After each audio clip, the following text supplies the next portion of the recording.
বঙ্গবন্ধু আমাদের জাতির পিতা। তার যৌবনের 17টা বছর কারাগারে কাটিয়ে যদি সুযোগ হয় তাহলে শেখ হাসিনার পক্ষে লড়াই করব। আগামী 15ই আগস্ট জাতির একটি শোক দিবস। যে যেখানে থাকেন, সেদিন শুক্রবার যেহেতু, অন্তত কালো জামা না হলেও কালো একটা ব্যাজ ধারণ করেন। সুপ্রিম কোর্টের জ্যেষ্ঠ আইনজীবী, মানবাধিকার কর্মী ও মঞ্চ ৭১-এর অন্যতম সমন্বয়কারী জেডাই খান পান্না আগামী 15 আগস্ট শেখ মুজিবুর রহমান এবং তার পরিবারের নিহত সদস্যদের স্মরণে শোক দিবস পালনের জন্য দেশবাসীর প্রতি আহ্বান জানিয়েছেন। সম্প্রতি এক ফেসবুক লাইভে তিনি এ আহ্বান জানান। বঙ্গবন্ধু এবং তার পরিবারের যে 16 জন পরিবার এবং কর্নেল জামিল, আরেকজন হল বরিশালের রিন্টু, আপনারা তাদের জন্যে দোয়া করবেন আল্লাহর কাছে, কারণ বঙ্গবন্ধু আমাদের জাতির পিতা। জেডাই খান পান্না বলেন, আগামী 15 আগস্ট জাতির একটি শোক দিবস। আপনারা যে যেখানে থাকেন, RICL TMX, যুগের পর যুগ স্থাপনা থাকে মজবুত।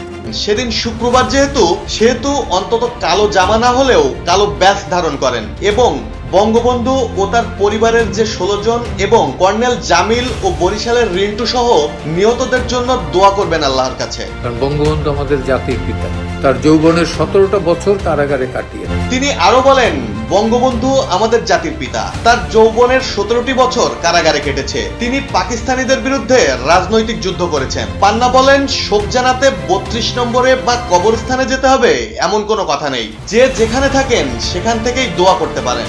যারা যারা মনে করেন যে জয় বাংলা জাতীয় স্লোগান, যারা যারা মনে করেন যে বঙ্গবন্ধু জাতির পিতা, অবশ্যই তারা যেন হাত তুলে শুধু ওই দিন না, সবসময় তাদের জন্য দোয়া করবে। আইনজীবী জেডাই খান পান্না এও বলেন, অন্তরে যদি ভালোবাসা থাকে তাহলে সেই ভালোবাসা কেউ কেড়ে নিতে পারবে না। যারা জয় বাংলাকে জাতীয় স্লোগান মনে করেন, যারা বঙ্গবন্ধুকে জাতির পিতা মনে করেন, তারা অবশ্যই তাদের জন্য দোয়া করবেন। তবে এই আহ্বানের বিরুদ্ধে কঠোর অবস্থানও দেখা যাচ্ছে। প্রবাসী সাংবাদিক ও ইউটিউবার ইলিয়াস হুসাইন তার এক ফেসবুক পোস্টে হুঁশিয়ারি দিয়ে বলেছেন, 32 নম্বরে কোনো ধরনের শোক মিছিলের অনুমতি দেওয়া হলে ক্ষমতার সবটুকু ব্যবহার করব এবং সরকারের বিরুদ্ধে সর্বোচ্চ অসহযোগিতা শুরু করব। 15 আগস্টে 32 নম্বরে গরু খাওয়ার দাওয়াত দিয়ে ইলিয়াস লিখেছেন, ওই দিন শুধু সুখ আর সুখ, কোনো নাটক চলবে না।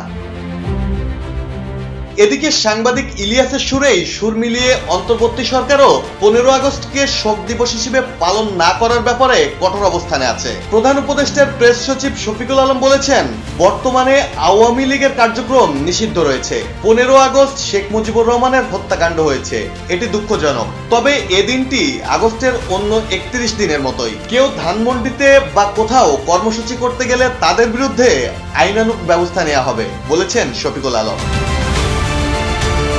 ডেস্ক রিপোর্ট, জয় জয় দিন।